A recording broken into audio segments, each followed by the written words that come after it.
happy headphone users. Yeah, right? Oops. Hi, everyone.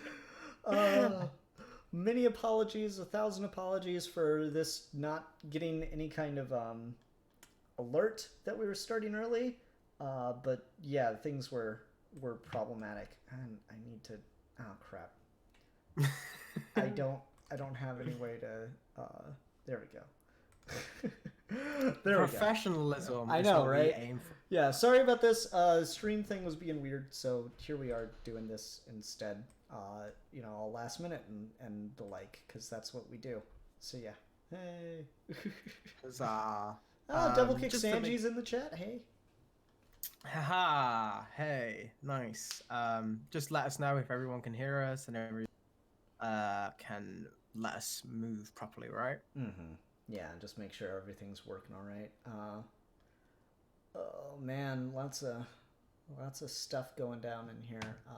Good, just finished working. Everyone's saying hi and stuff, so now it's just making sure that they can actually hear us and whatnot. Usually, I'd hope that the can't hear you, nothing would come first, but you never know. I've done entire live streams for like an hour and no one mentioned anything, and I'm just like, well, that's unfortunate. You can only do so much. Right? Everything's working. Yay. All right. Huzzah. So, but yeah. Yep. Go ahead. Yep. We're doing this as a more... We like to keep regular. And the last one was very Echoes of the Night focused, and we got a lot of work on that one. But this one's going to be more casual, just hanging out with guys. I hope you've all been doing well during the quarantine, and we're just going to be the usual, right? Asking your questions about DBDC, or just asking your questions about what ifs in general, or versus battles, or comic opinions, favorite stories. This is just a hangout with the stream, basically, right? So don't feel any pressure or anything. We're just hanging out. Yep, pretty much. Adjusting things, sorry. Got lots of people here in the chat, so that's good. Got 17 watching at the moment. Manos is here. He says, "Yo, Bloods." Sup? Oh, man. All right. Well, I see we got a couple questions streaming in. Cassie Weddle says, "Where will Vegeta be at the start of the Super Saiyan saga? I know there was some sexual tension with Diana, but since Steve Trevor is back, what's the plan for Vegeta?" Well, you see, Vegeta is going to just smack Steve Trevor shit, and he's just going to get those wonder cheeks that I've seen everybody talking about so much in the comments, and all kinds of sexual shenanigans are going to go on with those. I want to be very firm on this one. There's no sexual tension between Diana and Vegeta in the Entity Saga episode. That line, "I love everyone, even you," is about Wonder Woman's just general overpouring of love and compassion for every living being, and that episode's about, because she wanted to kill him at the end of the Saiyan Saga. That episode's about Wonder Woman kind of working through all the trauma that he caused on her, and actually seeing the humanity underneath there, and how she's going to work on pulling that back out. So Vegeta in the Super Saiyan Saga, Wonder Woman's going to try to make a better person, which she was also doing in the Entity Saga, so we can talk about that a little bit. Definitely what's going on there. Another question is, this one is kind of an older one, but will the God Key transformation be? If not, will we get Super Saiyan 4 by having the Super Saiyan transformation be combined with his wrathful form? Well, we only just had the first Super Saiyan, the legendary Super Saiyan of Legend, and well, the planet exploded and they died, so seems unlikely that, I mean, Vegeta hyped that up, so I think that's, I don't know what you're talking about. That one seems like that's the main thing he was talking about. Yeah, I don't know, like, what is Super Saiyan 4? I did, GT's not canon. The original ending was after Frieza. Yeah, so we just stopped. The author intends. All right. Ricardo Vosbian says, "Here's a tip for that amazing ending in the last episode. Can't wait to see Broly go full power legendary Super Saiyan against Darkseid." Oh, that's just ridiculous. $10. That's a $10 donation. Thank you so much for that. So thank you so much for that, but I can't believe that suggestion. This is one thing I'm very curious about as well. Why do you guys immediately assume Darkseid is just going to be next, right? Like Darkseid just hanging out, waiting his turn. Like there's a lot of villains in DC, and this isn't going to be a short series. And there's a lot of villains who are above Darkseid. It's maybe expand your horizons, do a little bit more deep pulls to see where we might go. Darkseid will obviously be mentioned, but I mean, if you checked out our last video, Darkseid turned good. So God, that one kills me that people thought that was serious. Everything's canon. That's the universe where Darkseid turned good. Todd Howard with a $4.99 donation. Thank you so much. He says, "Hey boys, Crumbly here. Love you both, and many thanks for your story of a pig. My question today is, as Baldur's VA, will he get more to do?" Wow. You know, I never thought doing a silly what if channel on YouTube that I would then not only become people's so and so boss, but also, like every director, have actors come up to me and ask for more lines. Like I'm Sam Raimi right now, right? Like that's what's happening. So I mean, I guess you gotta go that Hollywood Weinstein route and be like, well, what are you willing to do for more lines? Yeah, Zip. What's you want Boulder to talk more? Wow, those lips better start get working in some other ways. Oh man, I'm going straight to hell for that one. Oh boy, yeah. I'm not at liberty to say. I'm just gonna be honest.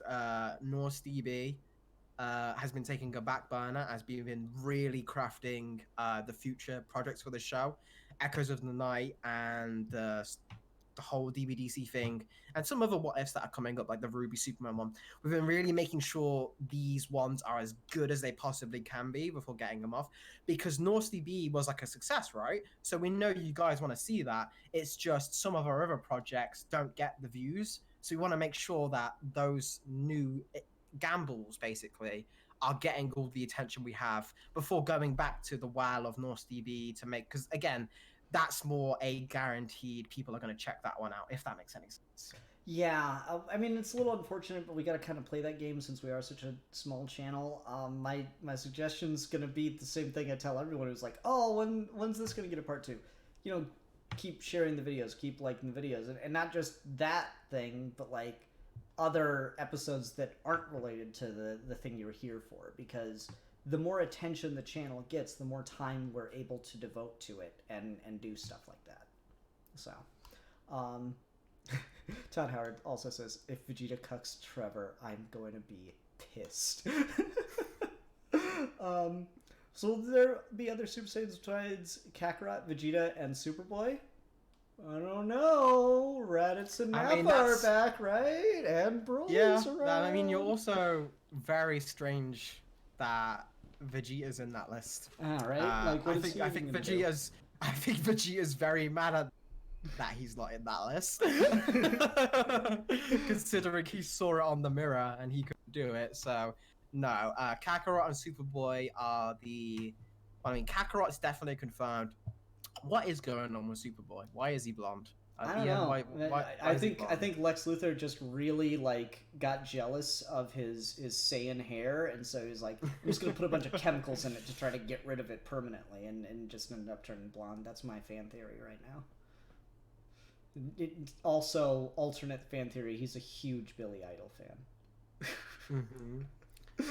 Can we get Masako to fucking just like sing some Billy Idol songs now? That's an abuse of power. I can't believe this. Yeah, but I mean, that's the other question is like, you know, do you ask, are there going to be other Super Saiyans? Well, so far there's only one confirmed alive, and that's Superboy. We'll be open about that. I mean, I feel like that's pretty obvious. Yeah, it's meant to. Yeah. Joking aside. Yeah. Kakarot he was on a planet when it blew up, so he's kind of in the wind, literally as dust in the wind. All we are is dust in the wind. Sanji's in the chat. Sanji, will you please sing "Dust in the Wind" in the Kakarot Ken voice for me? So like but the thing is, there are other Saiyans. So like you mentioned Vegeta, and yeah, Vegeta could possibly. I mean, if he really like does enough sit-ups and push-ups and drinks plenty of juice, I mean maybe he could become a Super Saiyan. But we also have Nappa, Raditz, and Broly flying around now, so who knows? Let's see. I saw a donation, so we'll move forward a little bit. $2 donation from Ricardo Vosbian, where he just says Kakarot. There you go. That's where you're just gonna you can beat in for the audition for Broly there. You've already cast him, Ian. Your time has passed. I was actually really sad that I didn't get a chance to audition for Kyle Rayner. I mean, look, man, we already made him your South insert. We don't want to make right? it. Right? Double Kick Samji, our very own Kakarot Kent. He says, "Do you know anyone who could possibly make a Kakarot Kent suit for Animal Crossing? Totally want to rock that on my island." LOL. I have no idea anything about Animal Crossing. Is it would it be a mod?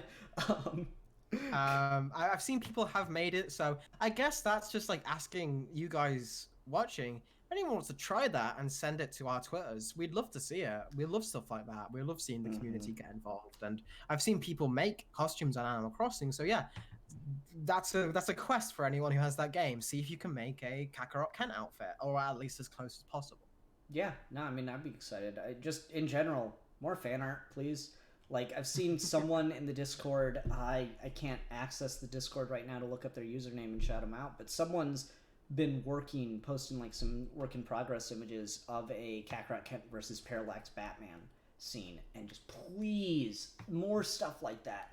Just one thing Alfie and I are so proud of with the thing is how many of the scenes and moments in the story just like work as just like really cool iconic imagery.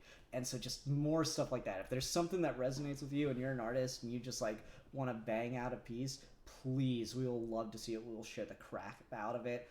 There's a chance it'll get a comicbook.com article. That's a whole thing.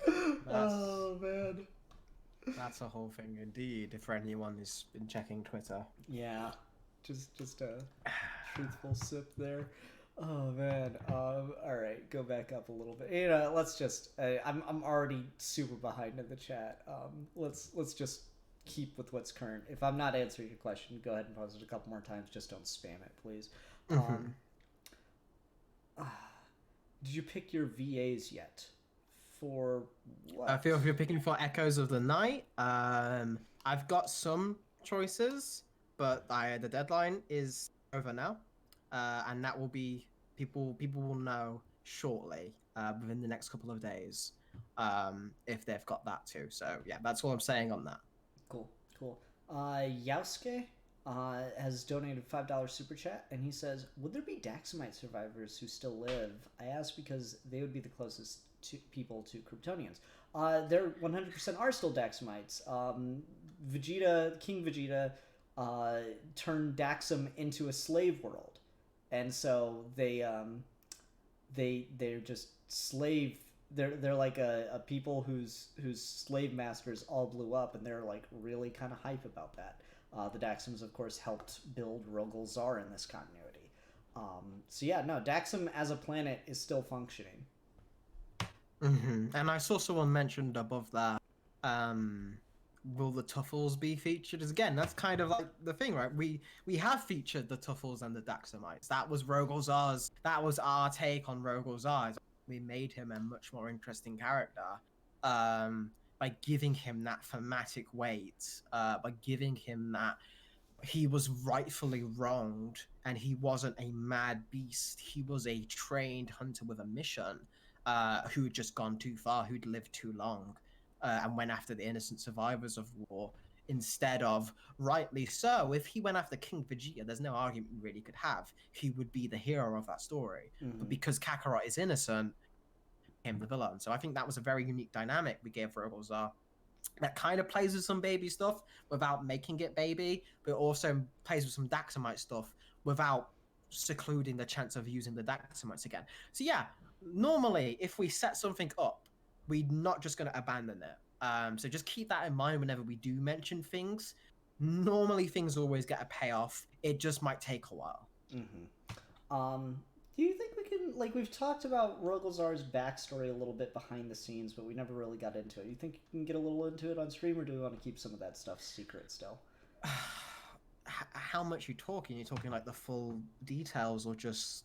I'm talking like specifically why it took Rogozar so long to like incubate to the point where the Tuffles were dead. Well, I mean, Rogozar was around. Yeah, this I don't mind saying. So, as people know, if you've watched the OVA, Plan to Eradicate the Super Saiyans, and if you've watched Dragon Ball GT, you know they are Tuffle scientists, right? Dr. Lychee and Dr. Mu. They were involved in the creation of Rogozar, among other things. But they had a Daxamites. So they were able to create Rogozar by using a Daxamite base, which is how Rogozar still looks the same as he does, because in canon he was a Kryptonian, a Jor-El, and since Daxamites are identical to Kryptonians, it makes sense that he would still look the same, right? If we get fan art of Rogozar, though, I would like to have him have like the baby markings. But we just didn't have enough time when making those episodes. So Rogozar was created, but because he had such power and he was like kind of androids and like Sal, he needed that incubation time.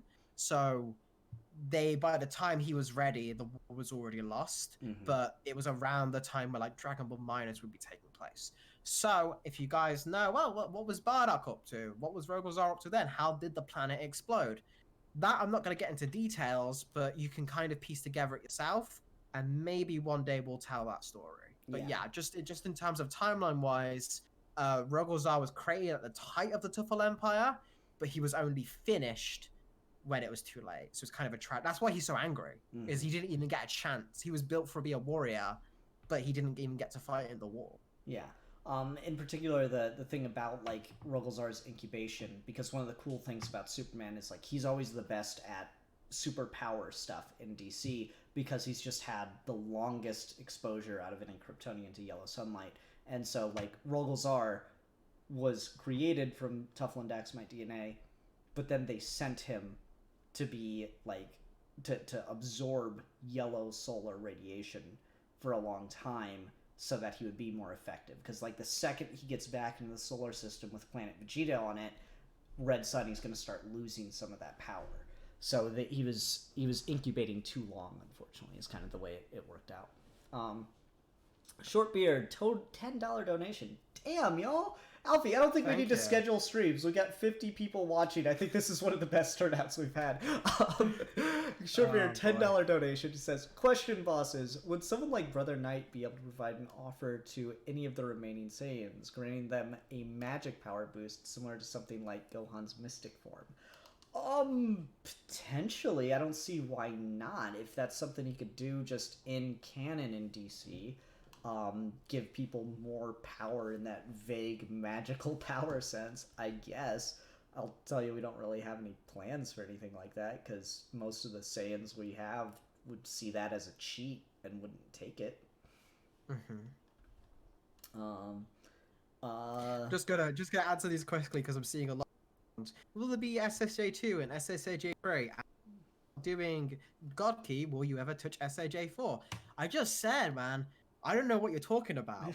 There's Super Saiyan is just it, alright? Like I've read, I watched the door to Frieza and I stopped watching and just played some Superman games because those were so good as well.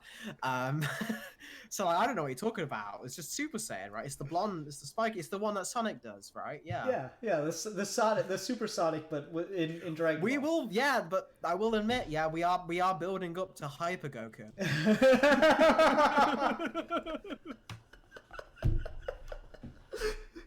You mean the Chaos Emerald? You mean Chaos Emerald? Oh my god. Yeah, that's funny. Yeah, that's funny. Again, guys, if you don't want me to give trolling answers, don't ask questions that are obviously like, come on. Oh man. Pete the Hamster's VA 2.99 donation. Love your twist on the Superman story. Thank you. Thank you so much. Thank you.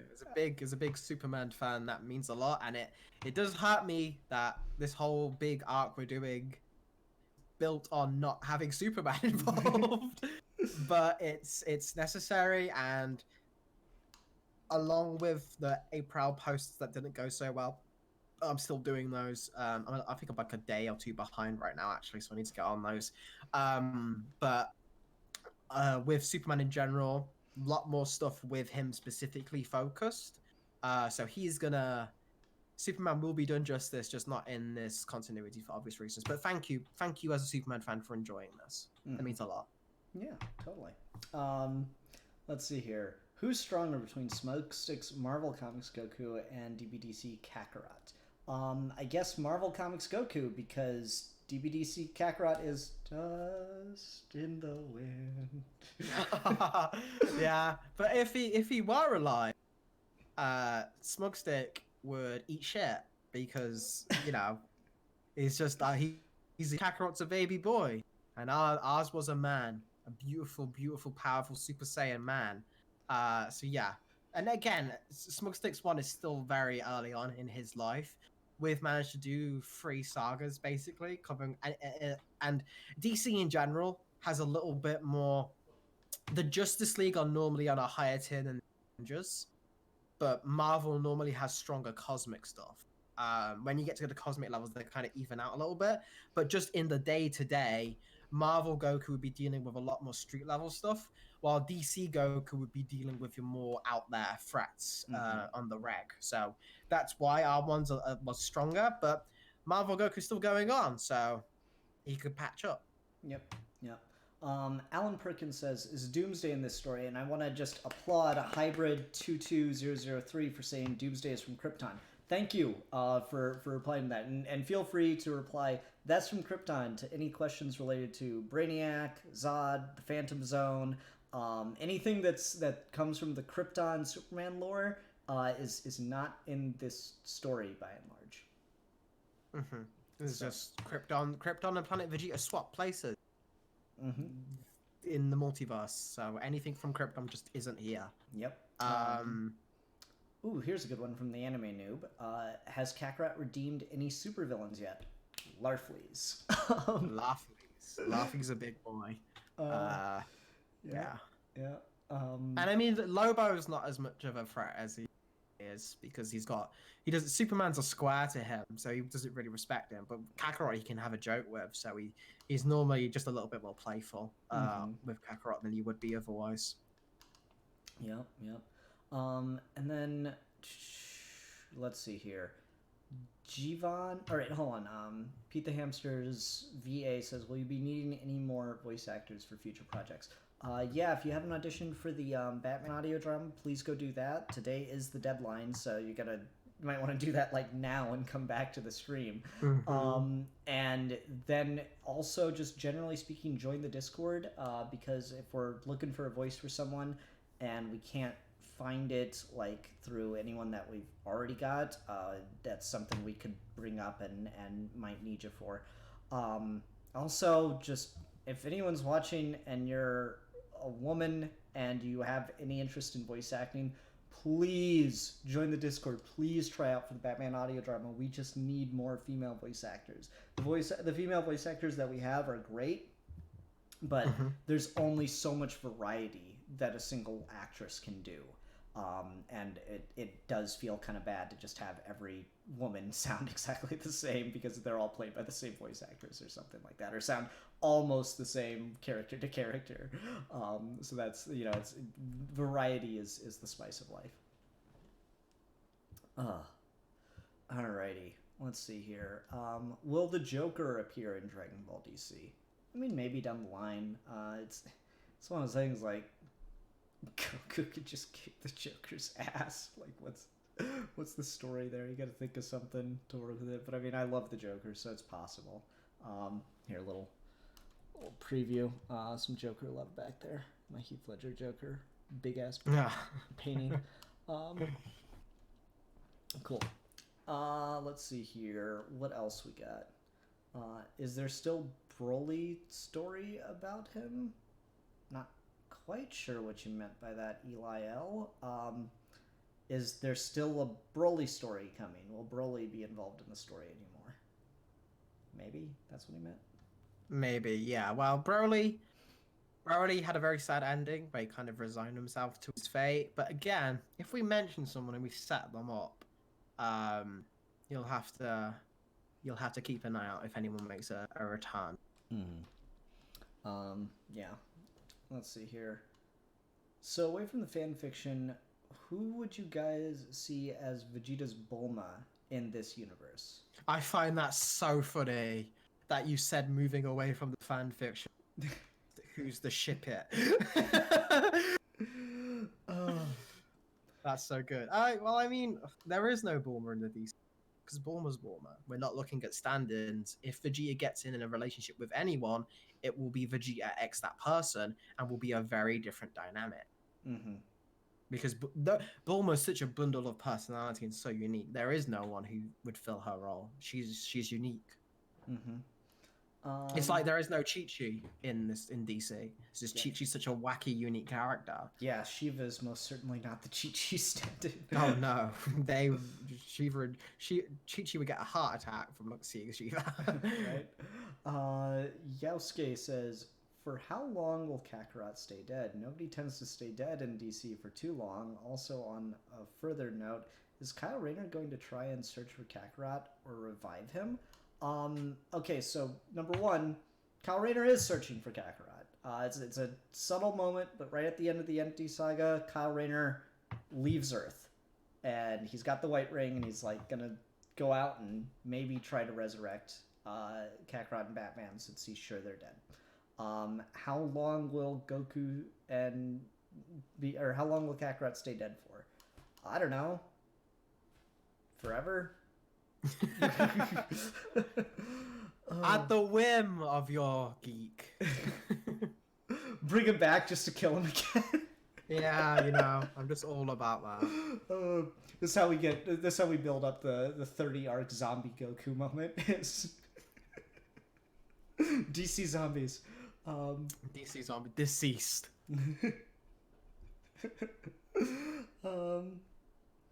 When will the rest of the story come out? Asks Andrew White. That'll be, again, I wanted to get out this week. Things came up, mostly just laziness on your old pal Geek's part. But it is going to be within these weeks, right? This week. Not these weeks. This week. So it will be out before a week has passed from this point. I promise you. And the next part after that will be out a lot sooner than that. I'm hoping to get 2 parts. No, not hope. 2 parts of the next saga will be out this month. I promise you that.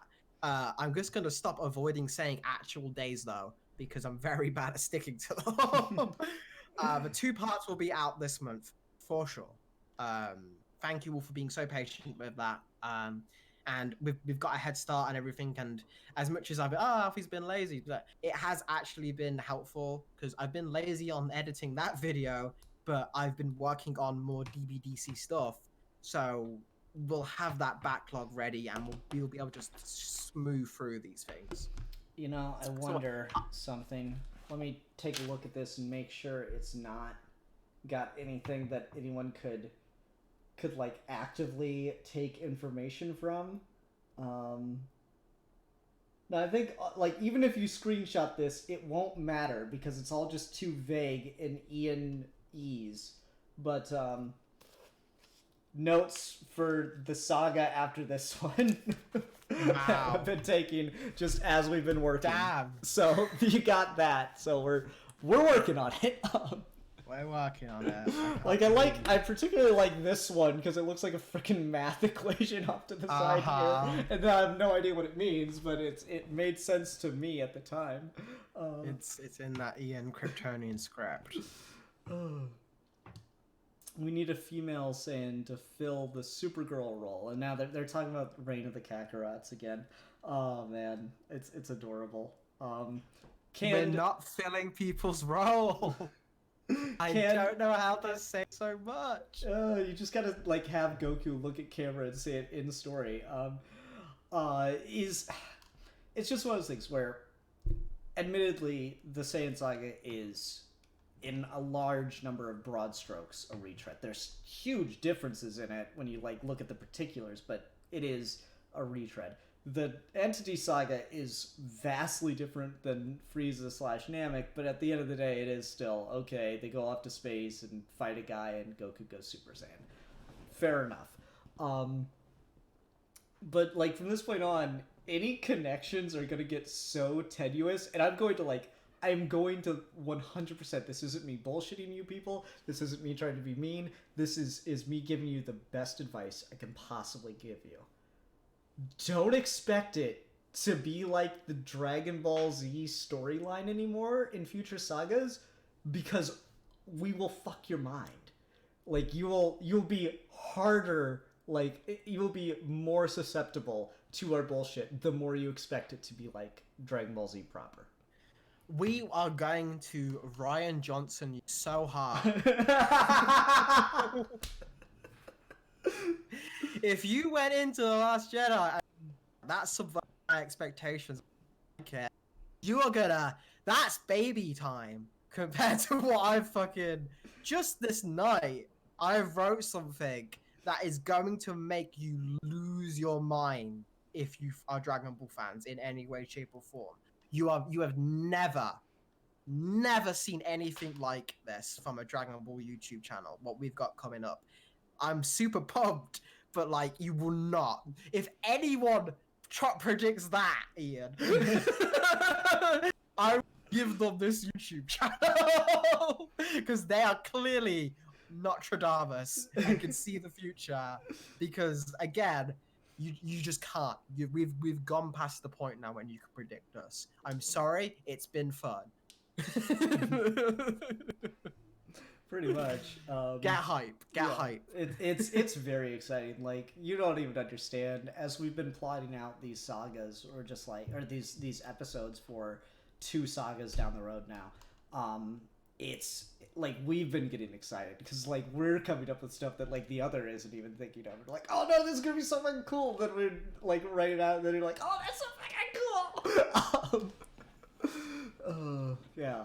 So just get ready for it. And again, there's broad strokes. I understand where these questions come from. Hopefully, after the Super Saiyan Saga, those questions just because believe me, shit about to get crazy.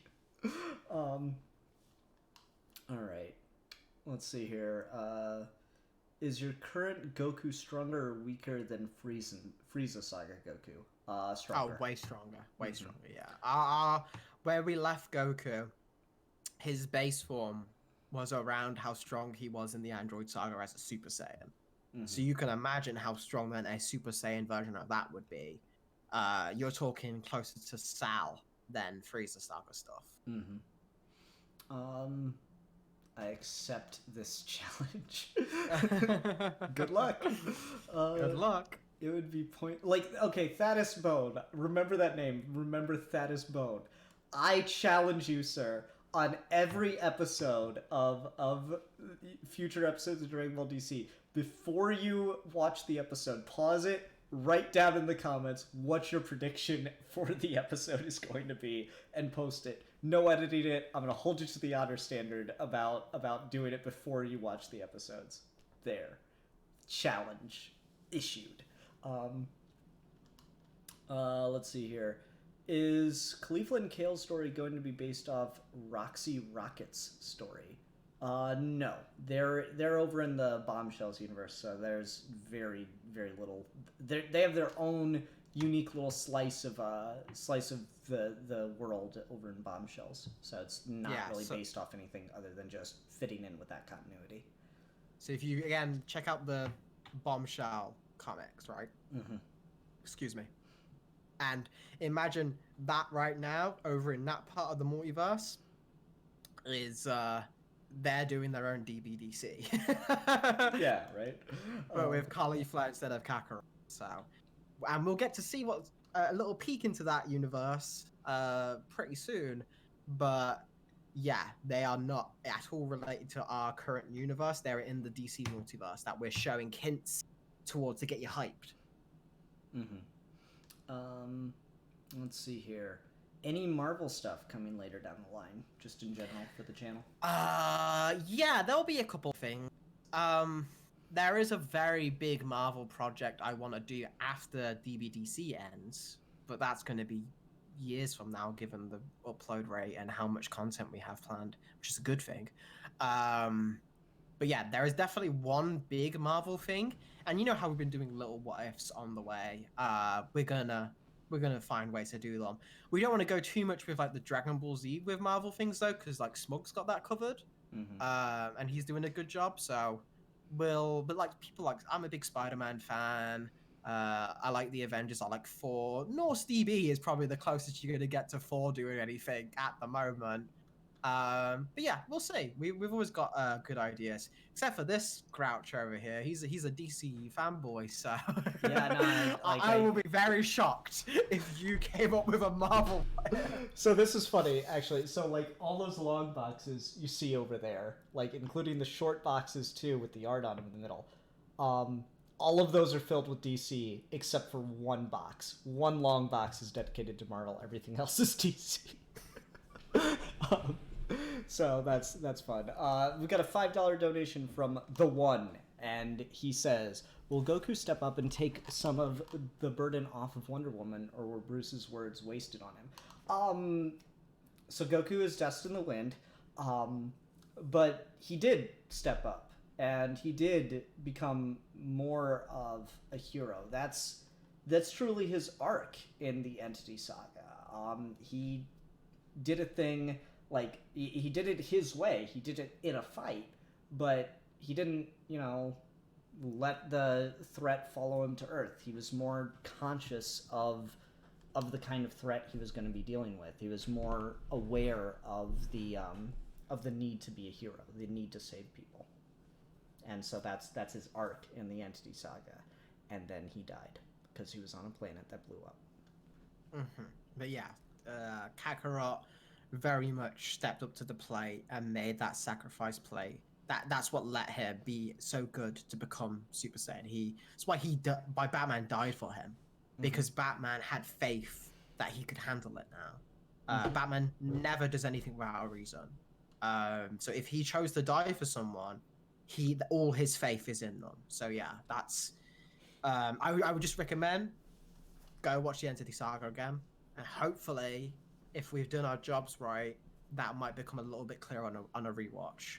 That's one of those things that I want to definitely get into and just say that, like, one thing we're really trying to to make ourselves unique in the What If community, which, like, YouTube doesn't like because it means that the episodes take longer to craft, the stories, each individual story, not just Dragon Ball DC, but every story we do here on the channel. We try to get deeper. We try to do stories with like a lot of thought into character and theme and building that. This isn't just Goku and Gohan trained for longer. They went into the time chamber a second time and unlocked Super Saiyan 2 to use just directly against Cell. And that's just changes the whole story, because now everyone is stronger all through the Buu Saga into Beerus, but it still doesn't matter because Beerus is just stronger than everyone. I don't want to rag on people that do that, because it's part of why we got into it is watching videos like that, but we're trying to strive and do stuff better. So if you like the stories, that's great.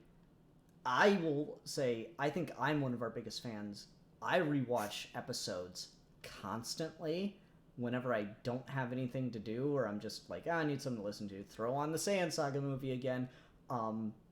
I highly recommend people go back and watch through them again and really try to think on those levels of like theme and character and world building and stuff like that, because I'm very proud of us for what we do in that regard. And then question I want to ask is, forgive me for my ignorance, but couldn't Carl Rayner have revived Kakarot and Batman. Well, no, because he could only revive the people on Earth.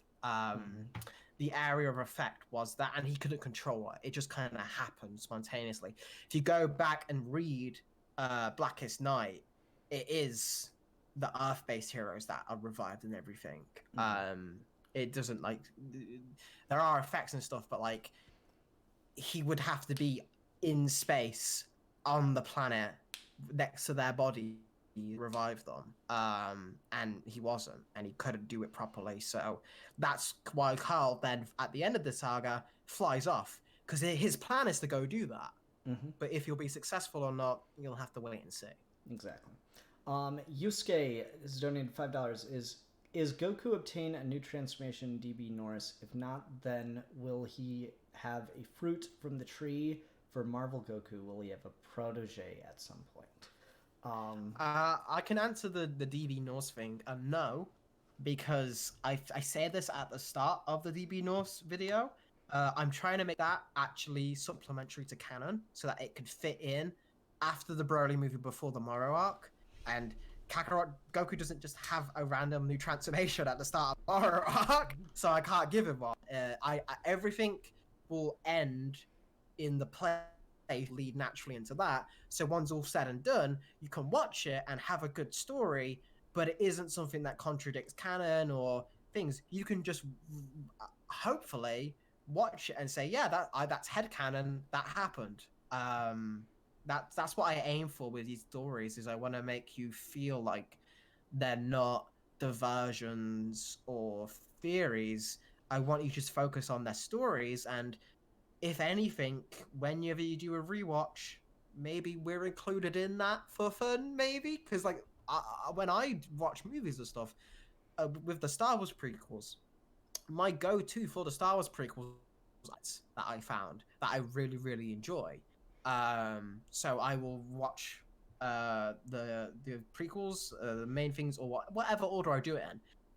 My goal with this channel is hopefully people will start doing that, just in addition to their favorite comic stories or DC stories, or etc. Yep. And you can, as a testament to that, you can watch the Alien DB videos, and all of them fit.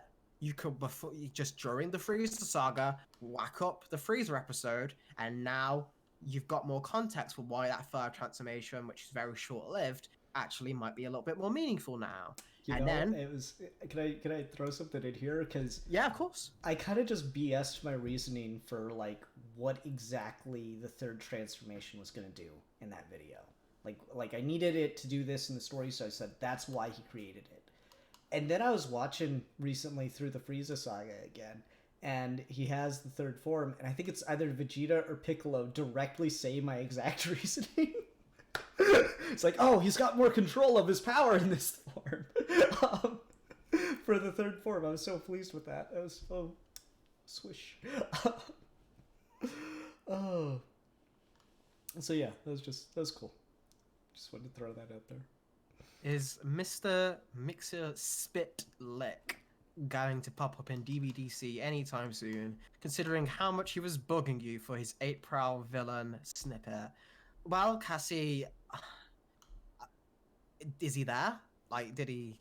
Because, like, I had to, like, YouTube wouldn't let me get back into my channel after he stole my password, so I hope not, because, that scared me. I didn't want to lose everything because some imp from the fifth dimension decided he wanted to play around with my posts. Like, come on. So please don't say it, because if he decides he wants to do something, I can't stop him.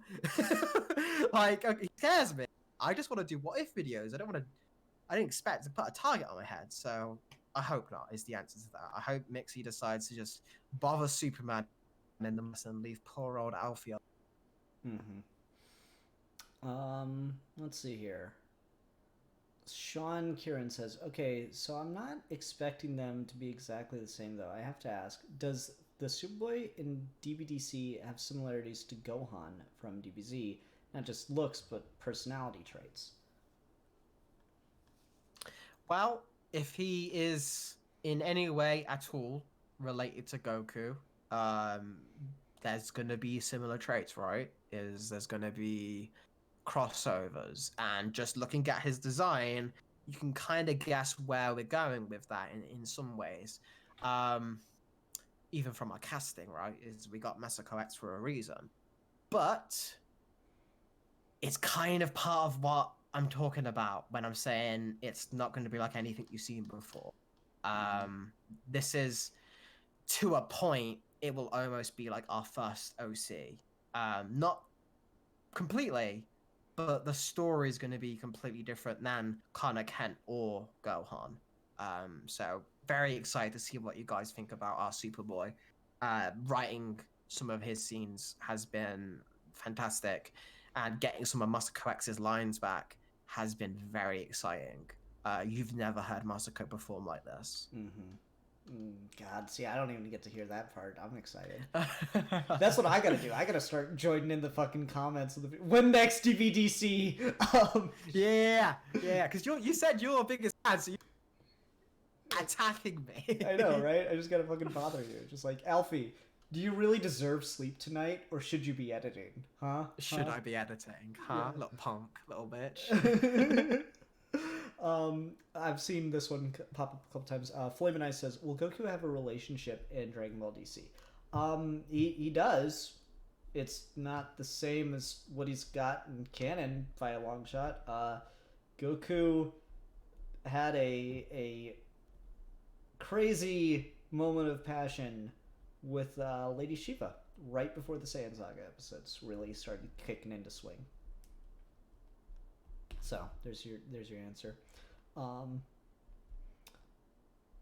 Pete the Hamsters VA. Okay, just sent auditions for Joker, Alfred, and Scarecrow. I saw the notification. I feel bad, but like, dude, his email title is, or his email name is Boo Boo Kitty Fuck, and I'm a huge Jay and Silent Bob fan. So great name. I hope I didn't reveal anything that I shouldn't, but I laughed when I saw that. If I don't get the role, I hope we could collab one day. My VA channel has 146k subs. If not, I'm still a big fan. I mean, that's awesome. Really, congratulations. Yeah, we'll definitely be listening to those. That'll probably be what we do maybe tomorrow or maybe sometime later this week, since today is the deadline. We'll be going through auditions for the most part. Let's see here. Manos says, I think Goku and Starfire might make a decent couple. Funny little backstory. We actually talked about that, but decided the age gap thing was just too weird and we didn't want to touch it. Yeah. Double Kick Sanji says, Jay and Silent Bob represent. Dude, I'm just going to keep asking for these things until he starts posting and doing them. Sanji, do Jay's rap from the opening of Jay and Silent Bob in the Goku voice. It'll be amazing. It'll be a gift that keeps on giving. Wait, is DVDC Goku a virgin? Not anymore. He was up till the Saiyan Saga, but just before the Saiyan Saga, before Shiva took that battle. Yeah, so there's that. Let's see here. Anything else? Questions paused for a moment. Go back up. Status Bone says, so my first guess about the what would happen next. Kakarot Kent is found by Darkseid and is mind controlled, and Goku attacks Gohan with Lex Luthor. Cool guess. Let me know how that works out for you. Yeah, like I said, it's been fun. We had a couple of laughs, but those times are over now. Yep. No, it's all just sadness now. Frank Malq says, Lady Shiva is Goten's mother, huh? I think they meant Gohan, and the answer to that is full on no. And if you're asking Goten certainly doesn't exist. They had a night of passion. Probably wore protection. Shiva knows when she fights to wear gloves. Now She learned that. She learned that lesson the hard way. with David Kane, Exactly. She does. She's not a rookie mistake. she was like, "All right, I'm all about new experiences. I've experienced this once. It was not pleasant." No, childbirth is not high on her list of experiences, so she's done with that. I saw Steve ask this, so I second the question about John Constantine, meaning Kakarot. That sounds hilarious. It could happen. We don't have any plans for it. Steve, if you want to write a fan fiction pitch of what Kakarot Ket and John Constantine's meeting will be, you're special. You can come up on, and we'll at least talk about it, if nothing else.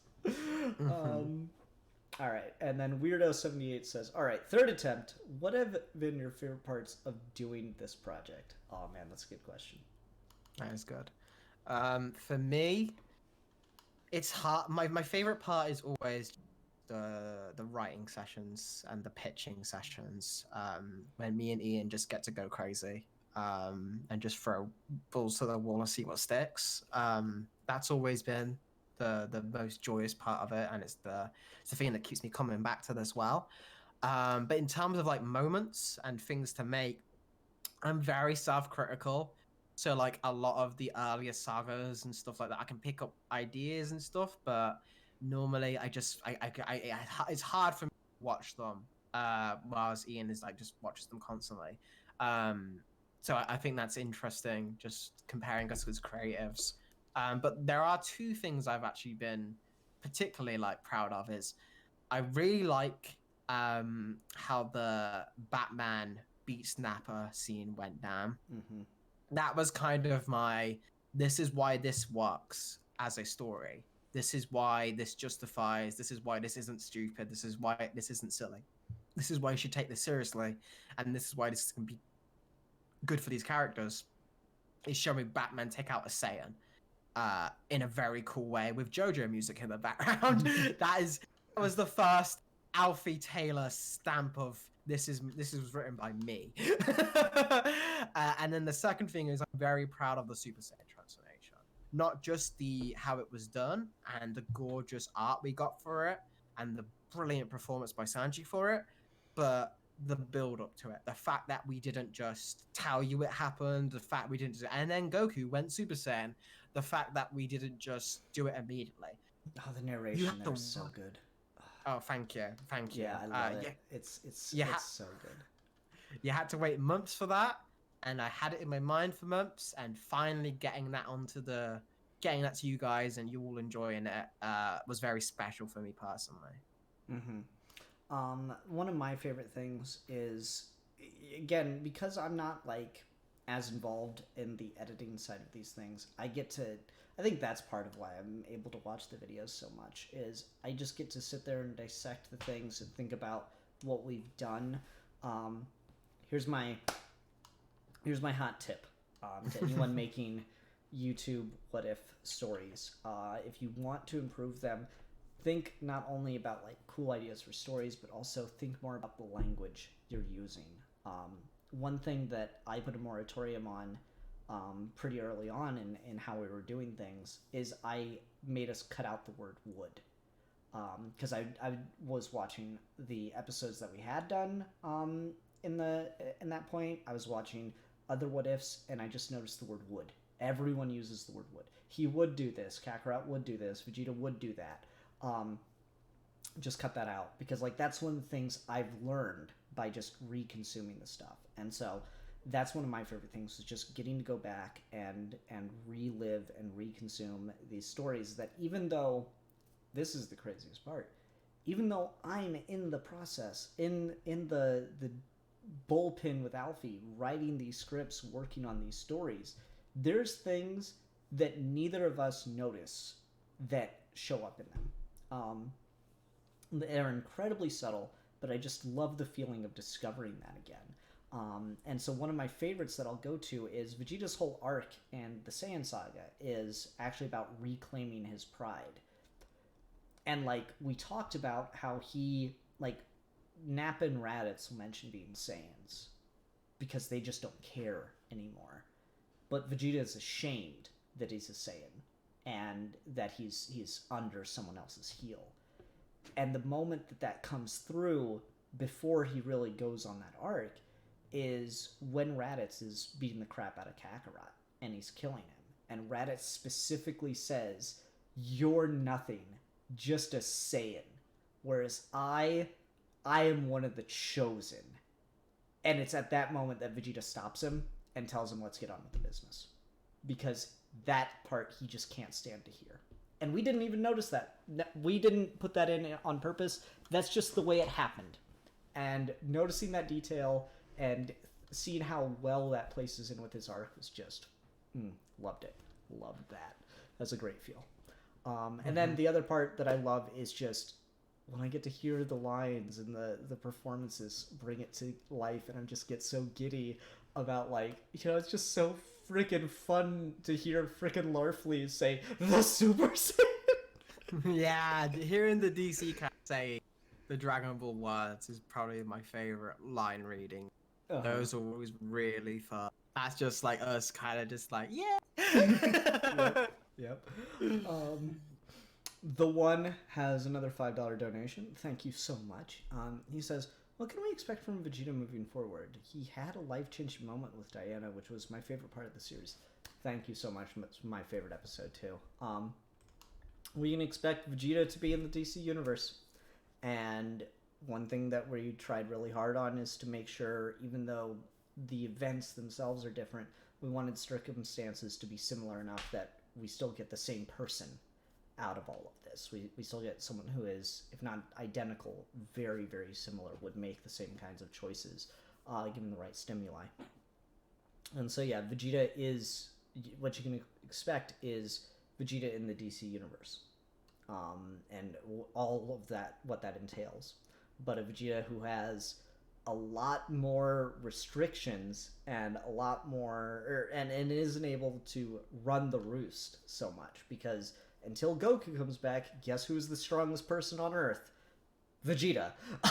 And that's not necessarily the case anymore. Yeah, the Saiyans kind of bum rushed the Justice League, but that's because they didn't have time to prepare for it. That's because it was such a surprise. Now Vegeta is a known factor, and just like any other known factor in the DC universe, people are coming up with ways to put him down. It's like General Zod's the biggest deal in the DC universe. First time he shows up. Third time he's like a Suicide Squad. Like, everyone knows how to beat him at that point, right? Is everyone's most impactful first story, and after that it's just oh, okay, we just have to figure out another way to beat it. So it's just that thing, right? Saiyan Saga was Vegeta's one and only chance at being the villain. So he got the weight that we gave Rogozar, and we give any of the villains in this series of he's the focus, that he is the biggest threat they've ever encountered in all of history.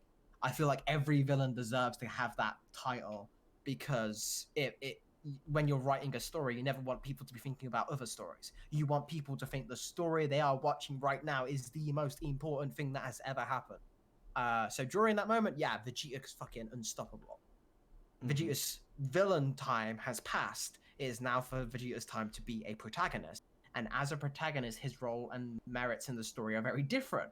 He should no longer be unstoppable and the strongest, as is evident by the Orion episode, where he spends all that time running away and getting his ass beat. I fucking love that moment where Orion's gonna do the finishing blow, and then Wonder Woman shows up, and like the fucking theme from the movie kicks in. I'm like, yeah, Wonder Woman, fuck yeah. Thaddeus Bone says, question, who plays Larfleeze? His name is VA actor dreamer, Andre Perez, and he is just a talent and a half. He does have a YouTube channel, which you can go check out. But if you want to hear more of him as Larfleeze, then the Larfleeze Christmas special is something I made into a motion comic a couple years back. You can go check that out on my channel, or if you just search in the YouTube bar up here, Larfleeze Christmas motion comic, it should be the very first thing that pops up. And it's 15 minutes of Andre being Larfleeze, and it's gorgeous. Maybe watch it closer to Christmas, but you know, put it in your watch later so you don't forget. Add it to favorites, share it around. I don't know. Mythology guy, are the DPDC characters practicing social distancing? Yes, especially Kakarot, since he is not around they're anyone. not. No, they're not, because Lex Luthor Superman cured coronavirus. But they shut that. Lex Luthor shut that shit down quick. yeah, right. But he is still Kakarot, however, king of social distancing right now. He's dust being in a the wind. king being dust in the wind. He Never heard- have I seen. He heard about a challenge to distance socially, and he took on that challenge. He broke the limit. Oh, But man. the real social distance king is Rogolzar made sure to stay away 5 feet and kill himself so he wouldn't spread any shit. And then he blew up the planet he was on. So nothing would stay anything. Rogolzar is the true hero of the Entity Saga. Sario's lasso. Each of Goku's molecules are about 6 feet apart. That's funny. Oh man. Surprised Goku didn't name the pig Oolong, says Matasto Melican. Why didn't he name the pig Oolong? Because why would Goku, our version of Kakarot, name a pig Oolong? He's not from Japan.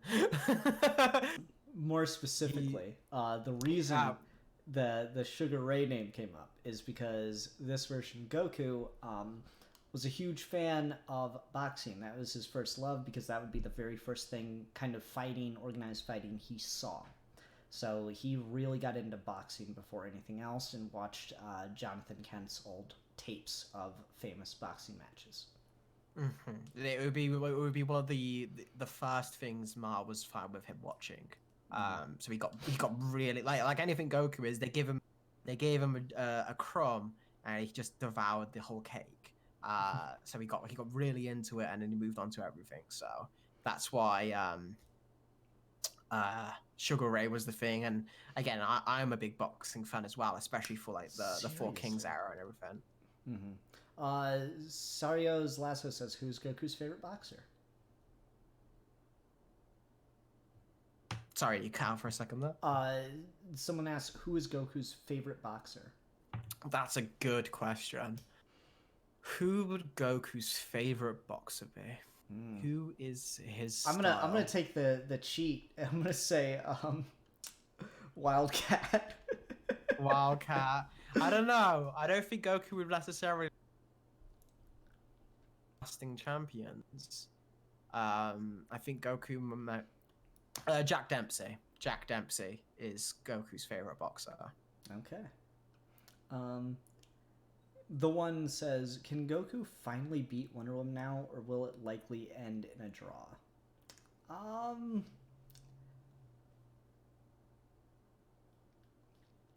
How to answer this tactfully? If they fought right after the Saiyan Saga, before the Entity Saga stuff kicked up, probably would have been able to finally match her. He'd be on this about the same level that Vegeta is at that point. So if they'd fought right then, probably would have been able to match her finally. He can't now because he's dust in the wind. But if he'd gone Super Saiyan and been like, "Rogolzar, I appreciate you. I'm gonna let you finish. Give me 1 second," and just like yeeted himself to Earth to finally settle this score with Diana. At that particular point in time, he may have had a chance. I'll that seeds some future stuff, so that's a little bit more than I want to get into. So I'll just leave it there. But I couldn't let that one sit. But right now he firmly can't, because he was on a planet that blew the fuck up. Make you wonder if he gets his own series in DBDC. I don't know what that meant. That's an odd question. Oh, the pig. Would Sugar Ray get his own comic series in Dragon Ball DC? He gets like some backup issues. Did Goku versus Muhammad Ali happen this timeline? No, because of the sliding timeline thing, DBDC is happening right now ish. So it wouldn't be set in that time period that Superman versus Muhammad Ali was set in. Although you should read that story. Surprisingly really good. Ugh. Story that Superman just happens to be in, which I'm fine with. That's cool. Yeah, you would be fine with that. Just putting Superman in all these stories. Ugh. Well, we see Crisis on Infinite Earths, asks Ferris BM. Nope, because we're not doing retellings of stories. And technically, it already happened. That too. It already happened. That's why Wally is the Flash. Yep. Nah. I'm gonna overwrite that. Wally became the Flash because one day Barry was running and he slipped on a banana peel and fell into just a big pile of like rusty nails, and then he just died of tetanus because he assumed his super healing would take care of it, but it just sped it up. And he just died, and so Wally just took up the mantle and was super embarrassed, and he didn't want anyone to think that he was the Flash that died from tetanus, so he came out and was like, listen, all right, my name's Wally West. It was my uncle. I didn't know him all that well. Yeah, I was a sidekick, but still. Just stop. You mean bastard, you. They asked a question. Just gotta throw some shade on Barry. I don't like Barry. There's a reason we stuck with Wally. The equivalent of a modern day would be Kakarot Kent versus Conor McGregor, in which Kakarot Kent wipes the floor with his ass. Yeah, Kakarot doesn't watch boxing anymore. Yeah. You guys take that how you will. He's not that impressed. He sticks with the tapes. He thinks they need to train more. Yeah. You guys might hate me, but Batman's greater than Superman. I mean, what a hot take. Oh my. I bet you can't find anyone else who thinks that in the whole wide world. Yeah, I think that's a very unique and very uncommon take that no one has ever said that since The Dark Knight Returns happened. That's completely no. Trenton Brown says, Ian must love Heroes in Crisis. One of my favorite stories, actually. So, yeah, you thought you got me, but you didn't. You didn't get him. He's too good. Let's see here. Since Batman has crossed over with Scooby-Doo gang, has Goku met the gang, and does Goku like Scooby snacks? Goku will eat anything, as evidenced in the story of the pig, where he ate the frickin' farm feed. Yeah, I mean, he looked to make sure no one was watching him. Pretty much that. The animals saw and judged him silently.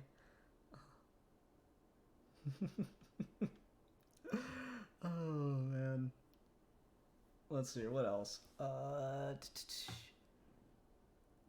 Is Superman versus Ali as surprisingly good as Punisher / Archie? Of course there's Punisher meets Archie. Why am I even bothering to ask that question? I mean, that's more of funny because of the juxtaposition. Superman versus Ali is like legitimately just a regular Superman story. Like the tone isn't different because Muhammad Ali is a real person. It's just a good story. Very cool showcase of both larger than life characters, which I think is always fun to do.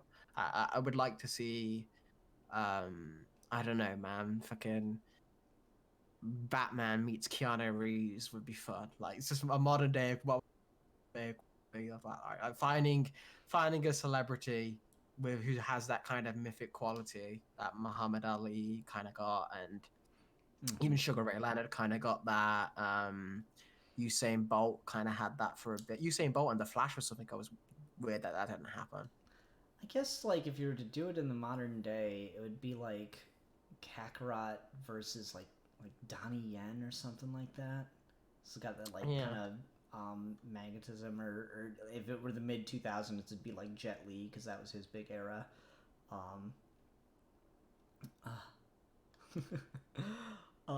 So what does Batman Beyond look like? Because Goku would be dead. I don't know, man. It's like so far in the future, and like we've said with a lot of these things, if it's like another character's story that like Superman had nothing to do with or anything like that, like Superman had nothing to do with Batman Beyond, and like Batman Beyond is it's weird when Superman shows up in Batman Beyond because it's like, okay, so what have you been doing? Because this is awful. He's got like a weird suit and everything, and it's just like he's just gone grey haired and ruined his costume and decided. I mean, to be fair, man, it's JLAU Superman. We know what he's been doing. Jack Share. It makes sense that the end point of that Superman would lead to a hellscape path. It tracks for me. To be fair, he's actually possessed by Starro in that continuity. I know, but then he's not, and it still doesn't excuse it. Well, he was like possessed by Starro for like at least 10 years, I think is the estimation, if I'm remembering Watchtower database correctly. So you know that's why everything got so bad. Huh. Makes sense, I guess. Dr. Kinky, lovely name. Nice. Says, good name. What does Jonah Hex think of Kakarot Cat? I suppose Kakarot's had some time traveling adventures. He could run into Jonah Hex. Not surprised yet not impressed. That's kind of just Jonah Hex's mood towards superheroes. Like Kakarot shows up in the Old West and flies and does a chaos cannon, and Hex is just like, takes us so long to fire it off. Stick to my gut, make 6-shooter, bang.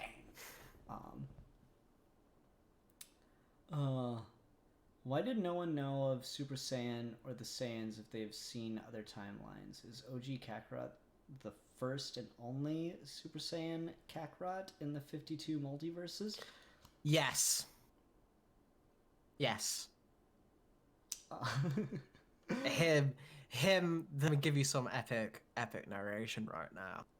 When the golden light of the first Super Saiyan shone throughout the universe, it was not just through the universe. It went through all universes. And even though they didn't know it, and some of them didn't explain what was happening, they all felt it. Things had changed. So yeah, that's canon now, right? Is Kakarot goes SSJ in Earth Prime or whatever it's called. Reverberations. The game has changed for the entire multiverse. And I mean that does work because like it's not like we I mean, this happens on occasion where something's introduced in a funny little what if, and then a writer 10 years later does that exact same thing in mainline continuity because they never bothered to read that comic. Not everyone's Grant Morrison. Not everyone goes back and reads every single issue of the characters ever appeared in before they take over writing the book. So like that is stuff that happens though. Like the mainline writer will do a thing, and then that's just every version of Superman. I mean, Superman flying, right? Like that's not canon until the Fleischer cartoons, and then suddenly every version of Superman can fly. So that actually tracks narratively.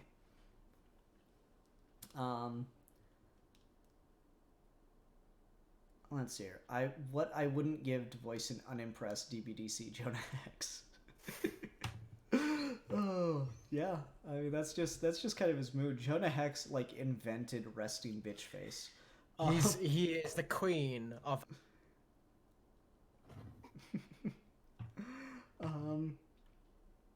Let's see here.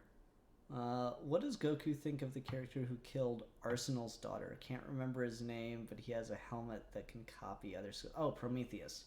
Because yeah, Prometheus like kind of steals abilities and stuff, doesn't he? He'd be unimpressed. He'd be like, you need a helmet to do that? Yep. Like, it's just a cheat. And he couldn't keep up with Goku. Yeah. Prometheus would copy, and Goku would copy right back, but better and faster than the machine could do it. So, very quick fight. Don't put up an imitation copycat monkey against the real copycat monkey. Oh, monkey see, monkey do. Let's see here. What's some other stuff? Goku eating the farm feed caused the coronavirus in the DC universe, and Lex Luthor fixed it. There you go. Let's see here. Do you know anything about Soul Society? Yeah, it's from Bleach. Okay. What if it was in DC? Yeah, that's basically kind of already. See, if you deal with like a lot of the kind of what like Death and the Endless are, but on a smaller scale, they're basically just Grim Reapers who go around that. So yeah, like DC already has that, but on a larger, bigger scale with Death. So Bleach is one of those things where, again, like a lot of shonen anime, it's hard to take elements and throw them into universes just wholesale because a lot of shonen is built from a very beginning, middle, end. It's not normally built to be thrown into a comic world where the stories are ever changing. But that can be interesting because sometimes when they break, it makes interesting stories. And we've been kind of exploring that with how Kakarot doesn't really, Vegeta and everyone, they don't really fit in DC, but rather than not hurting the story, it's made it more interesting because they've been commentating on. So it could work. It could work. But again, it is one of those things where maybe that would be a better thing to ask from more of a dedicated Bleach fan. I've only got a cursory knowledge of the series. Frank Malcu says, "Who replaces Supergirl in DBDC?" And I guess like this is when it gets really awkward when you try to like figure out who is who, and we talk about like certain characters fill similar roles, but that doesn't really make them a replacement or a stand-in. It's kind of like got into it with someone on the server about that, but I guess if you're really gonna stretch, and this just kind of proves how weird it is to try to make those connections super directly, Raditz? Yeah, Raditz is Supergirl. Right? Like, that's... Please, I appeal to the gods of the internet. Someone find me the slootiest Supergirl costume design ever produced by official DC media and make fan art of Raditz wearing it. I will pay... I will pay money for that. It's so good. Like with the fucking like midriff like section where it's basically just like a bikini. Like there's that costume that she wears in the first episode of Supergirl while she's like trading out costumes. She goes like, "I wouldn't even wear this to the beach." Like Raditz in that, please. I will die for that. That'll be amazing. That'd be really good. That'd be good. Let's see here. Is this version of Broly stronger than the movie version? Asks the one. No. Well, yes, at the very start of the movie, before Broly has fought anyone, when he's just like on the planet with Paragus, because this Broly actually has got to fight for a little bit, but he's weaker than when he started fighting Vegeta. Because Vegeta Super Saiyan would be stronger especially in that version of Trade with Whis, would be stronger than anyone Broly fought on War World. So Broly is stronger in base because he only has base at the moment compared to the movie Broly at the start, but is far weaker than when Broly started fighting Goku and Vegeta.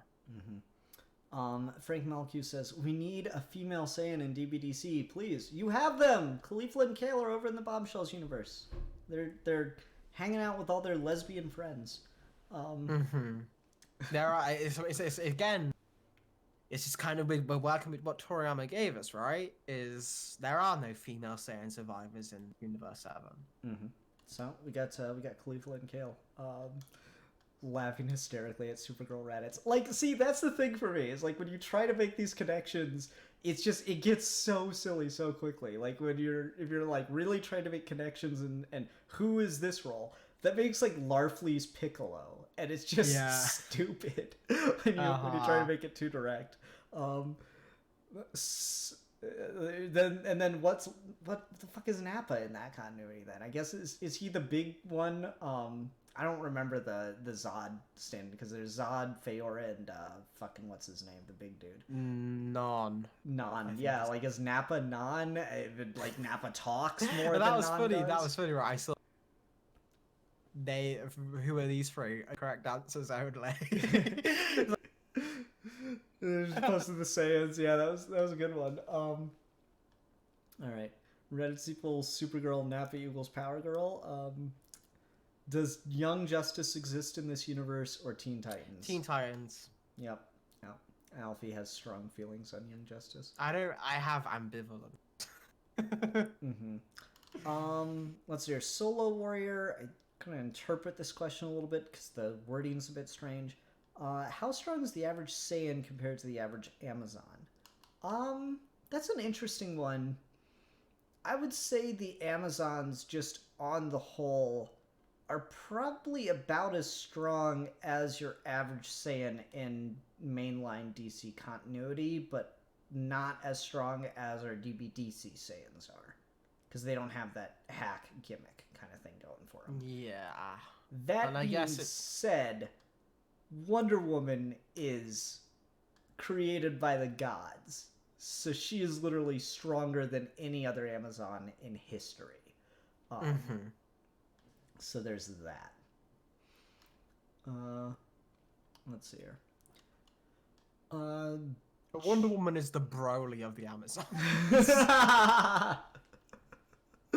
No, I just want to see Wonder Woman in Broly's outfit. That's cool. I mean, he's got the wrist thingies, so I guess it works.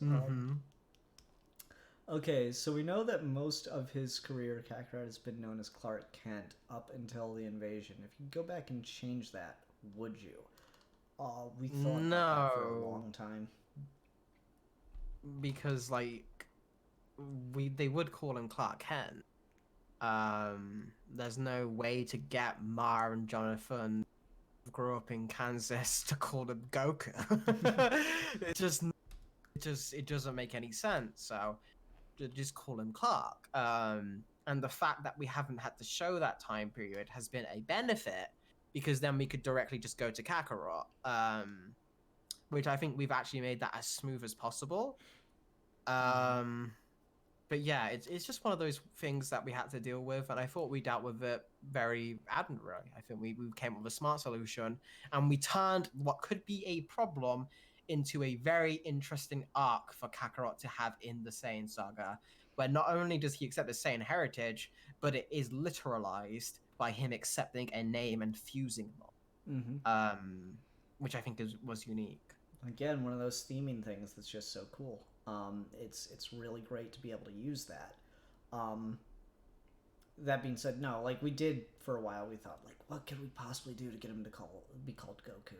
Like, do we make that his superhero name or something? And just nothing felt genuine, nothing felt true to form. So we just had to.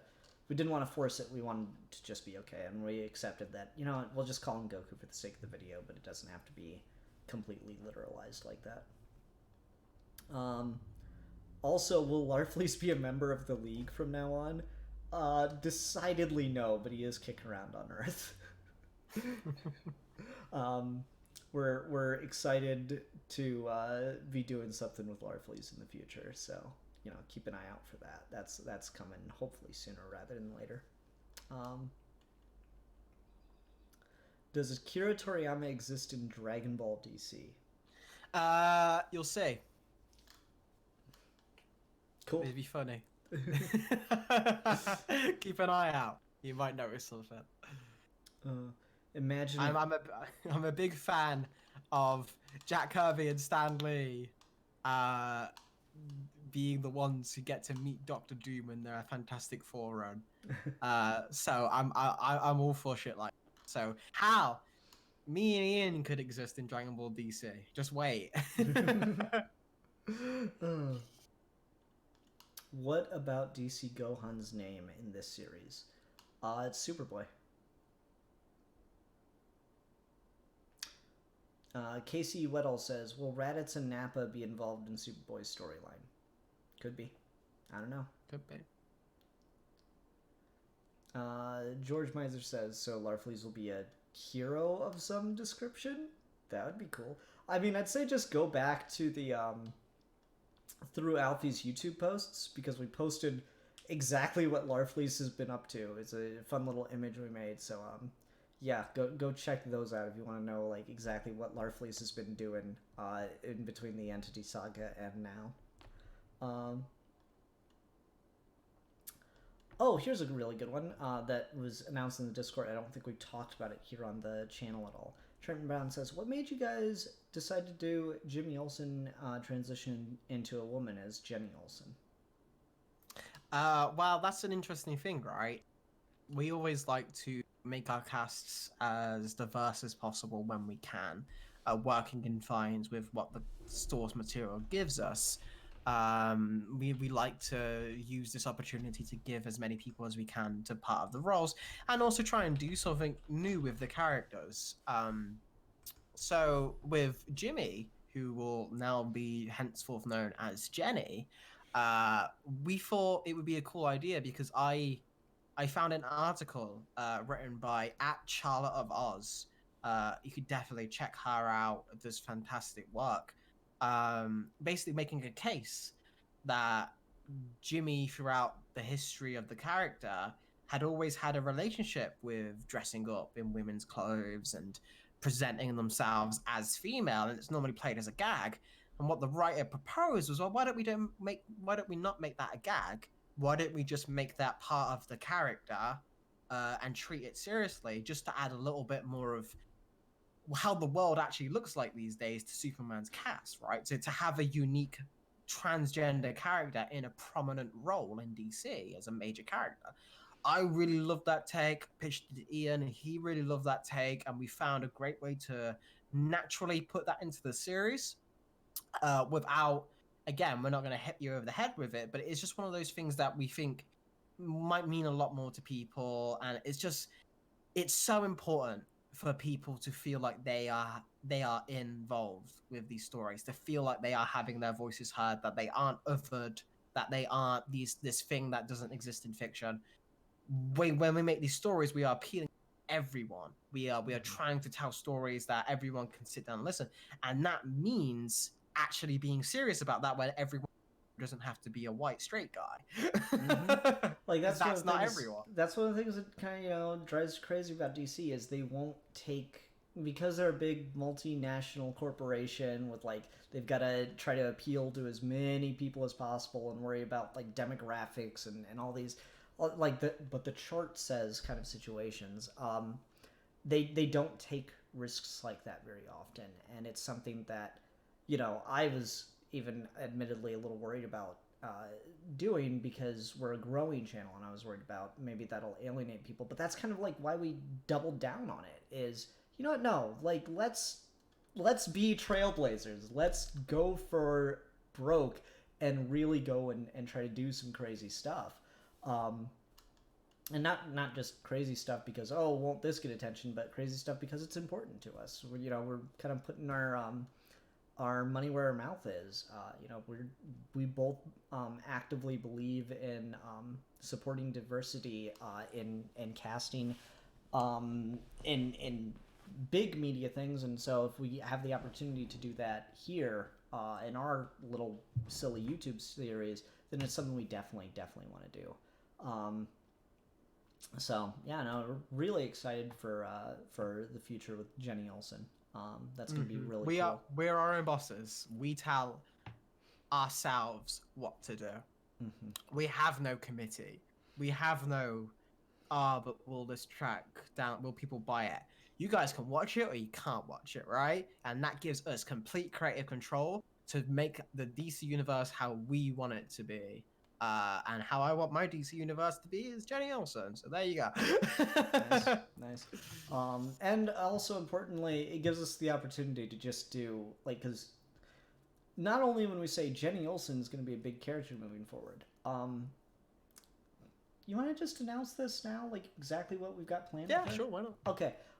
Jenny Olsen's getting a spin-off series because specifically, we've talked about the quality of the episodes and the writing and the visuals being really, we love doing it, but it is just very time consuming, and it's hard to post updates as regularly as YouTube would like us to, certainly, and then certainly as some of the more antsy commenters would like us to. So the way we've kind of decided to do the stopgap of that is Jenny Olsen's getting her own series, and it's going to be formatted as a podcast taking place broadcast from the Daily Planet within the universe of Dragon Ball DC. And so it'll be like kind of in between episodes as often as we're able to do it. It'll be little snippets, little peeks into what's going on in the Dragon Ball DC universe, which will be, I hope, exceptionally helpful as the arcs that we're doing, like the Saiyan Saga into the Entity Saga. Entity Saga took place over 3 months, but it was all like out in space. But like the gap between the Saiyan Saga and the Entity Saga was a week. The future arcs are gonna have a lot bigger gaps between episodes as far as just in-universe time. And so the Jenny Olsen podcast is going to be there to kind of bridge that gap and fill in those holes. And so it's a really exciting opportunity to do stuff like that. So we're hype as can be about it. It's exciting and it's gonna be fun and it's gonna have all the traditional goofiness that would have been associated with Jimmy Olsen. It's just now she's a woman. So it's exciting. Dadis Bone says Jenny Olsen Adventures go complete Silver Age. It would be nuts. Yes. Yay. Yes. 100% yes. And Frank Malik asks, what does Jenny Olsen look like? Pretty much female take on Jimmy Olsen. We got some art attached to that article, and that's what we're using for the podcast. So that's exciting. Yusuke, $2 donation. Sorry it took us so long to get to it. We were talking about something pretty big and exciting there. Yusuke with the $2 donation says, will Omezo become a bigger threat with DBDC? You know, that's a really good thought. Maybe Omezo, because he's got like that whole power replicating ability, and that's kind of like that one other Dragon Ball villain from when it kind of went like downhill. What was his name? Mr. Majin Buu! Majin Buu, that's it. Yeah. I got it, because Omezo. Oh, you cut out in the middle of your sass, damn it. and Androgynous creature that was made, and if you think like the Maze's creator would be like the Doctor in Dragon Ball, and we all know who the Doctor in Dragon Ball was, like Babidi, who had a doctorate. So yeah, I'm super excited for the Amazo saga, where we get to have Super Saiyan 3. And then Gohan can be the main character, but not. And then Gotenks can be the main character, but not. And then, what? Why are you laughing? Why is this not serious? We're gonna do a stand-in, right? Is Amazo's Majin? It's obvious. Come on, guys. we can predict your story. Sorry for the sass. We've gotten more and more sassy with this, and don't want to discourage a $2 donation, but hopefully that was at least entertaining. Yeah. It's just. You know, we've talked about in order to just play with your expectations, we've talked about just like, should we just put Amazo in and just have him get like stomped just to like fuck with people, or like that seemed maybe a little too mean. Like legitimately, this is what when we say, if you think this is gonna go Dragon Ball Z where you're going to get your mind fucked, because that's our thought process. If you message, will this character be in this? We read that and we go, how can we break that character and not have them matter? Kind of like with Deathstroke. The Discord got an early sense of that with Deathstroke, when it's like, so is Deathstroke going to be in it? Because he's like a big martial arts, assassin character in the DC universe. It's like, yeah, he's in it. And you just get one image of Deathstroke getting fucking wrecked by Kid Goku. Yeah. Mm-hmm. And that's Deathstroke for you. Goku goes Super Saiyan 5. Yeah. Hell yeah. Let's hear it. SSJ3XYZ says, what does Catwoman think of Goku? He is such an easy mark. It's like, it's not even fun. It's just like if she goes to steal something in Metropolis and Goku sees her and tries to stop her, Catwoman could just be like, no, I've got permission from the museum to take this. I just, I'm a little weird. I like to kind of sneak in through the rafters and take it. And Goku's like, oh, okay, there you go. And then she just walks out with it. It's like, man, this wasn't even fun. I'm not coming back here.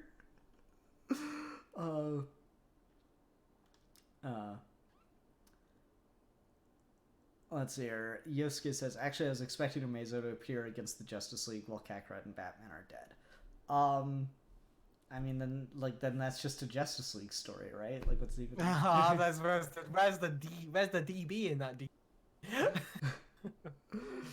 Cassie Weddle says, "Please don't tease us, Cry. I'm sorry. You don't understand. Go read the comments and you will get it, man. I'm serious. The number of times I'm like, oh my god, here it is. Like, oh, this is gonna." Like, someone left a comment on the Entity Saga movie cut where like, all right, here's what's gonna happen in the next saga, and we're just like, nope. Let's see here. The one says, Vegeta and Black Adam have to meet. I see the potential. Both are arrogant leaders and fun to read. Maybe. That's something that could happen. That could be fun. There's certain characters I'm like, yeah, that doesn't really have a stand-in, so or doesn't seem like a stand-in kind of thing, so we can play with that maybe. So that could happen. Who knows? Shortbeard says, I mean, Amazo constantly gets wrecked in like 1 or 2 episodes of any media he appears in. He's not a huge threat. Yeah, that's the thing. Is like the imitation isn't as good as the original. It ends up being Amazo's story most of the time anyway. Let's see here. Anything else that I missed? Because we're currently caught up. Yeah, we're getting close to the end. Probably do a couple more. So if you want any questions, make sure you get answered. Go ahead and leave them now. Probably wrap up in just another minute or two here, but give people time to get another question or two answered. Just scrolling back through the thing when we were talking about like, okay, so now that Vegeta's been like no longer the villain, he doesn't have the element of surprise. What are people doing about him? The anime noob makes a good point here. Batman probably wrote at least 50 ways to beat Vegeta and 200 backup plans as soon as the Saiyans landed. Well, not as soon as they landed, because he had his plan and he used it. That was Protocol Rosaru, but it's just one of those things.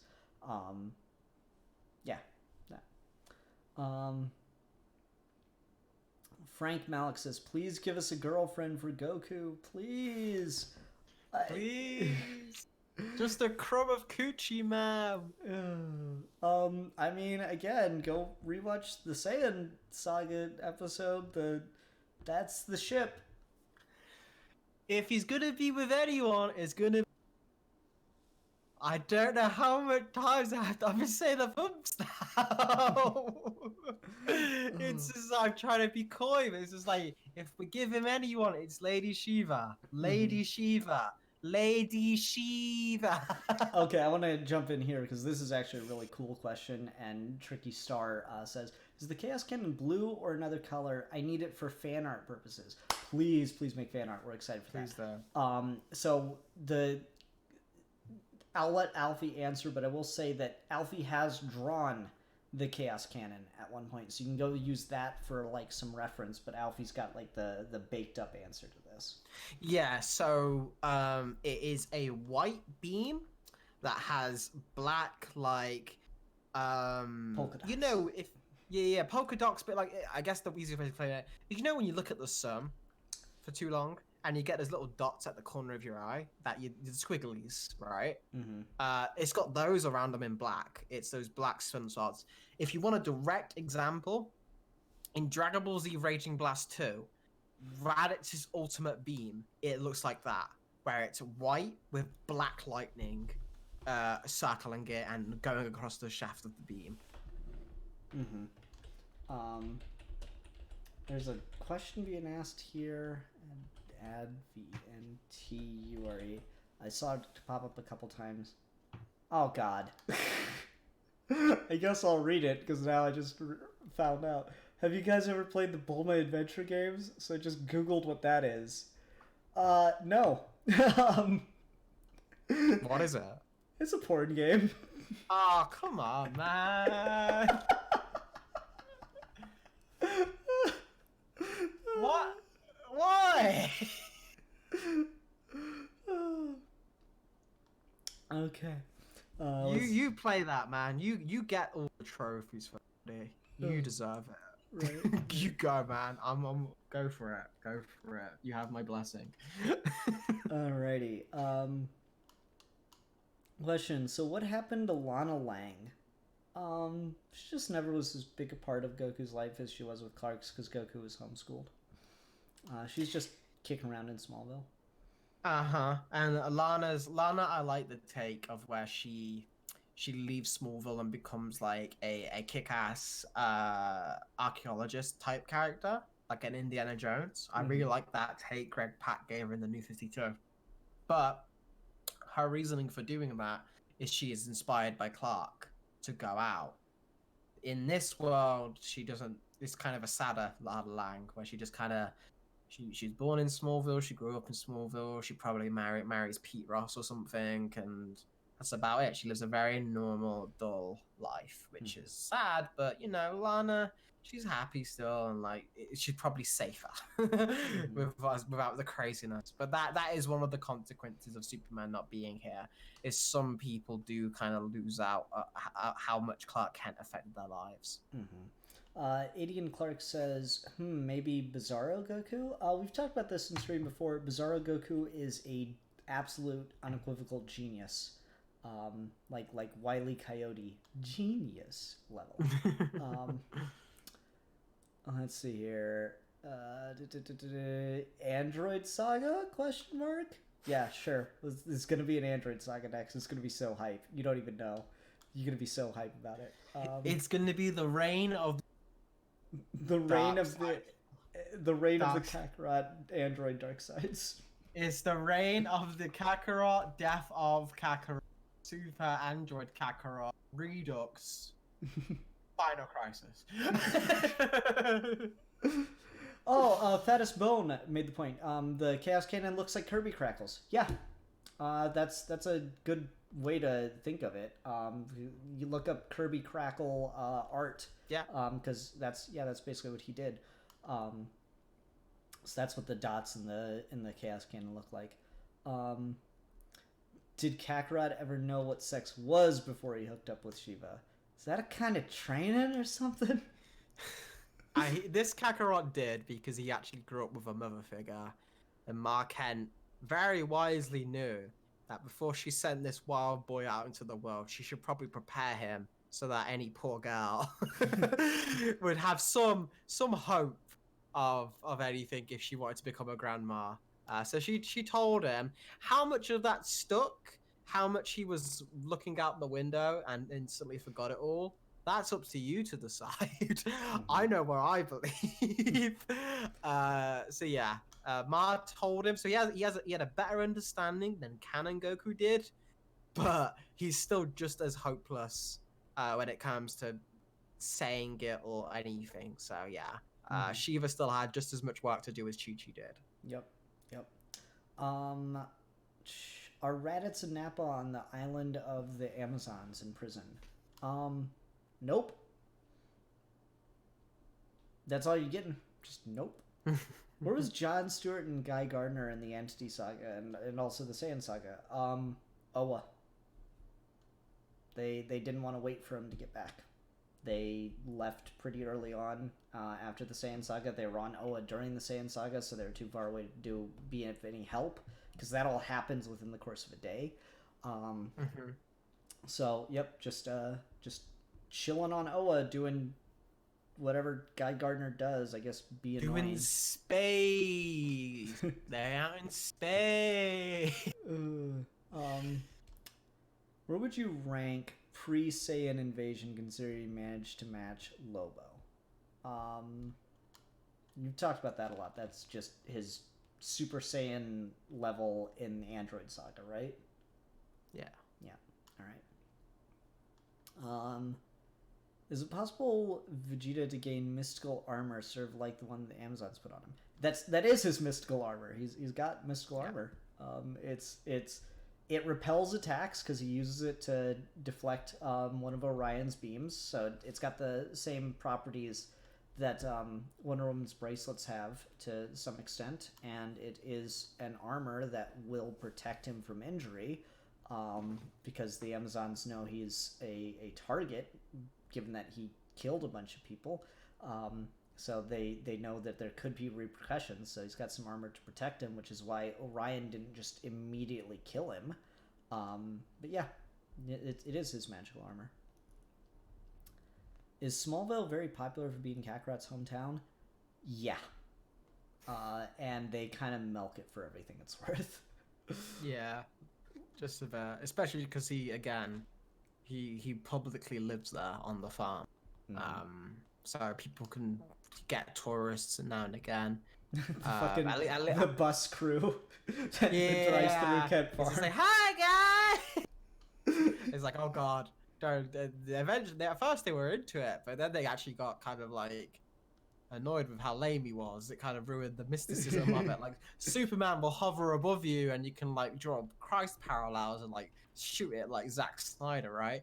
Goku, you can't do that because he's immediately gonna break the shot with like a goofy face. And he's like, you taking a photo? You can't do Alex Frost Goku drawings. Oh my God. He's too goofy. He just can't. He doesn't have that mythic. You can't draw lines on his face to make him look like stern and powerful and posed. He's hi. Vegeta would get some killer ass Alex Ross paintings. Oh yeah, there you go. Let's see here. Crisis on Infinite Kakarots. Will Kakarot yeah. ever meet Canon Goku? I mean, that'd be like if that was gonna happen, it'd be so far down the line because we don't have it planned right now, and we've planned the damn finale. So take that for what it's worth. Does Vegeta get a new battle suit, or will he keep the one Wonder Woman gave him? Well, he's not exactly going to be going into battles. He is a prisoner right now, so I guess he's just keeping the one Wonder Woman got him. I was asking about Raditz concerning Superboy, since there could be some story potential considering Raditz being the biological uncle of this clone. I mean, sure, it's got potential there. It's almost like we thought about that. So it was like we thought about it. that is a good question. That is it. She's to, I don't know when, but you know, I always think stuff like that is interesting. How if we can talk about character relationships a little more in depth and what they mean than it was given in canon, I'm all for it. I feel like our Kakarot's interaction with Raditz already had a little bit more going on then because Goku in the main line dismisses him outright, right? Like there's no moral dilemma there. He has that moment of letting him go with the tail, but like Goku would do that for anyone. But our Kakarot definitely, when he came back, he tried to give Raditz a chance, like as a brother. And him going suicide mode kind of disappointed him a bit. So we're definitely going to continue to explore family relationships if they do pop up. So good question. What Broly eats the Justice League? Okay. I'd rather be near a relaxed Goku than a serious one, because serious Goku means you're gonna die. Is that universal? I guess he maybe gets serious about food. But if you're the food... if you're the food, you're doomed. So there is that. He looks at food and Frieza the same way. That's why Frieza's just like that. Like those eyes. He has the same eyes. Like if you talk to like a cow, it would say the same thing. Aiden Clark says, have you thought about doing the storyline where the evil Justice League storyline, possibly with DBZ Broly being their secret weapon? Oh, that could actually be fun. So like there's a DBZ version of Broly, since we've got the super version of Broly. As the yeah, but it's like the DBZ bro design DBS Broly out. Oh yeah, he's got the fucking he's got like a pow. Yeah, that's a fun idea actually. That's that could maybe be like a moment or something, because we've like put in the. I like that one. Thank you, Adian. That was a good one. Are you going to find an angel when a store person restores someone, or angel's gonna restore someone? Maybe is the question here. The language is really hard to read there. I guess there is angels in DC because there's Zuriel and stuff, but that was me remembering that, so I think that answers your question. Does Kakarot have the power pole still, and if so, where does he keep it? Yeah, he still has it, uses it on occasion, but he's kind of moved past it, which is, I think, what just happened in mainline continuity anyway. He just moved past the really any need for it. He's got it. He's got it in his trunk, in his house, and Kent Farm. So it's there. It's just kind of like taking a break for now. But you know, I brought it back for Canon Goku, so there's always a possibility. I'm a fan of the Power Pop. What if Wonder Woman goes crazy and starts hitting on Goku? That'd be like one of those Silver Age stories where like It's just it's just like the cover is like, goodbye, Steve Trevor. I am Kakarot. Football of Kakarot is just like, wow, I'm marrying Wonder Woman, but Shiva ... It's just like the amazing story of Wonder Woman and Kakarot.